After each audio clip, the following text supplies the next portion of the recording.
তারপর তারপর শেষ হলো 14 বছরের অজ্ঞাতবাস। সে আমাকে দেখে ডুকরে উঠল, তুমি এমন বিবর্ণ কেন? আমি তাকে দেখে চমকে উঠলাম, তুমি এমন বিদীর্ণ কেন? সে বললে, আমার হাতের দিকে তাকাও। তার হাতে ঘর পোড়া আগুনের চাকা চাকা ছ্যাঁকা। আমার বুকের দিকে তাকাও, তার বুকে ভাঙা রাজবাড়ির সমস্ত ইট পাথর।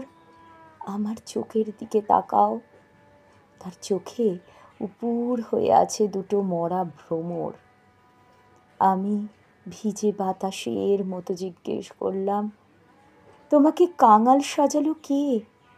সে পাতা ঝরার শব্দে জানালো, স্বপ্নের দরজা খুলে দিয়েছিলাম যাকে। তারপর তারপর আমি তাকে সাজাতে বসলুম আমার নিজের ভিজে পলকে।